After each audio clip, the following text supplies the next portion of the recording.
This may be triggering for some, but once you see this, you can't unsee it. Life has been subdued. Everyone is repressed. Most people are a dim shadow of the wild vitality that once walked the earth. There's many reasons for this subjection of life, which we'll cover in this video, but a main one is that there's no more threat of death. We think we have infinite time because we aren't fighting for our lives against nature and the elements and other tribes like every single human up until 300 years ago. There is no danger, no great hardship or purpose, no great exploration and expansion, just a subdued sense of safety in life that is not life at all. God damn it, an entire generation pumping gas, waiting tables, slaves with white collars.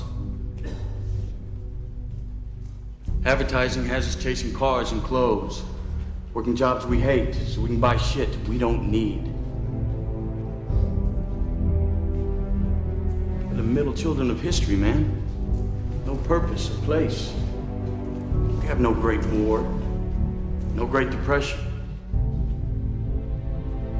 Our great war is a spiritual war. Our great depression is our lives.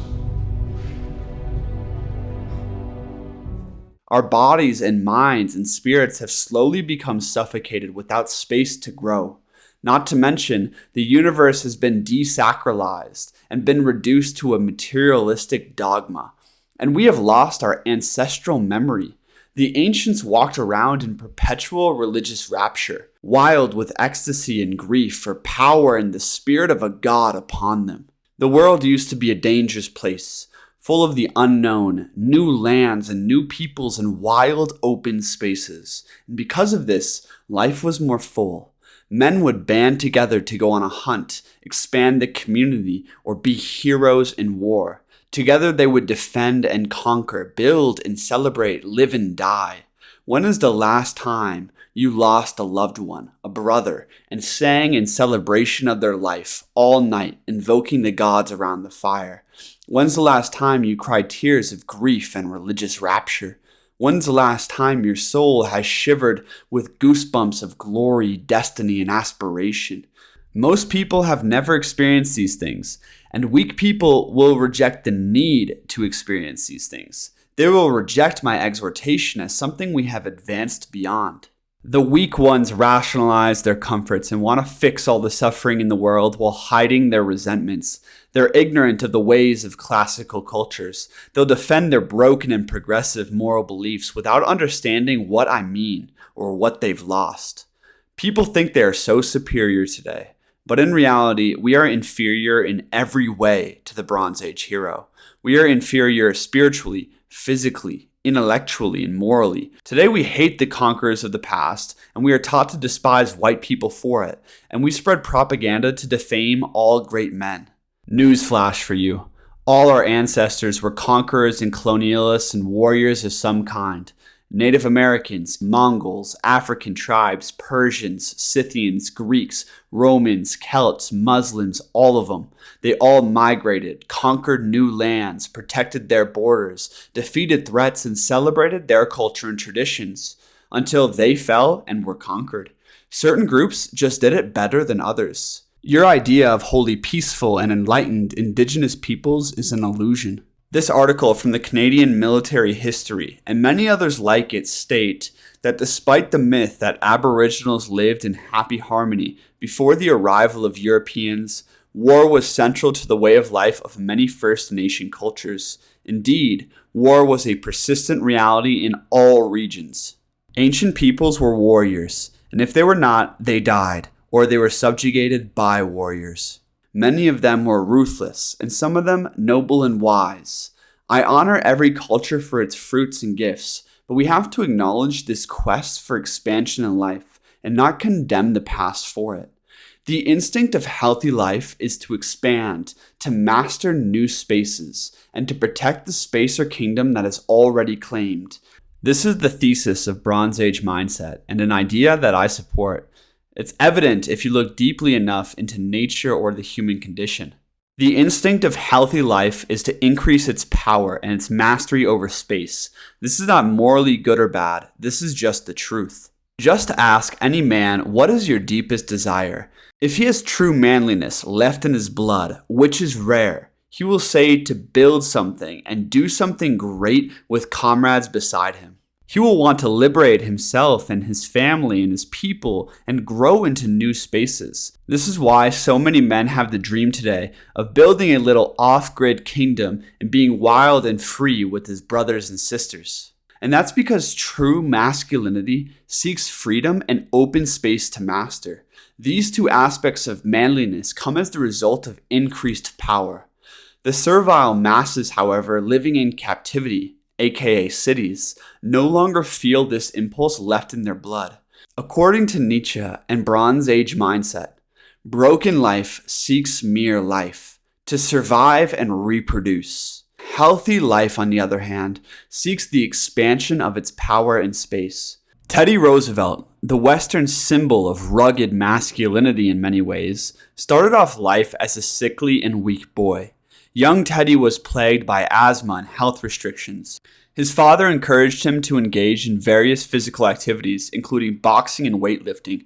Under his father's guidance, he embarked on a rigorous exercise routine and outdoor adventures. Roosevelt's love for the natural world grew as he started exploring the wilderness and hunting. In fact, he flourished out in the Wild West, where there is wild and dangerous spaces left to explore and direct challenges to face. These adventures developed the masculine qualities of courage, self-reliance, fortitude, leadership, and industriousness in the active enterprises of life. Teddy transformed himself into a mature masculine leader through his confrontation with the wild. And this is not a unique story to Teddy. Almost every culture and tradition across the ages held manhood to be a sacred ideal that boys had to attain through mastery of space, hunting, and war. The antithesis to manhood, however, was the safe village where boys would remain boys. It was the open and dangerous spaces that created elevation within man and mankind. Teddy understood this, and he saw the rapid urbanization of his time emasculating men and creating degeneration in culture. I think the problem is today is that there are no new spaces to conquer, and our personal private property is dwindling. Where can boys place their heroic hopes? Everything from land to business to science is already owned. Tell me, where is the frontier for our children, for us? Without a frontier, there can be no ascending life, no great vitality and camaraderie and shared feeling and purpose. The frontier is where life expands and develops new resources internally and externally. The hardships of the frontier are what bond men and makes them manly. Without a shared frontier, there can be no us. There is no tribe, no community, no shared purpose, no men. Settled life always becomes dim and degraded. Without a uniting goal, calling us forward in our personal and collective lives, we will tear ourselves and each other apart. Without shared meaning, we will seek pleasure. Welcome to the world of captivity. A neurotic place of hypersexualized and subdued people. Just the way our banking and techno overlords want the masses. Broken. Especially the men. Everyone is hella confused, easily manipulated, and so few can actually think or act boldly anymore. It's a world of automatons, seeking their own self-destruction because we have lost touch with nature and space and vital power. We cannot feel the heartbeat of life through the concrete. And they tell you that this is for the best. I think it's time we get honest about what we actually need to flourish. We all want community and belonging and purpose, but the way to get there is not peace and safety, but space and danger. We need a frontier.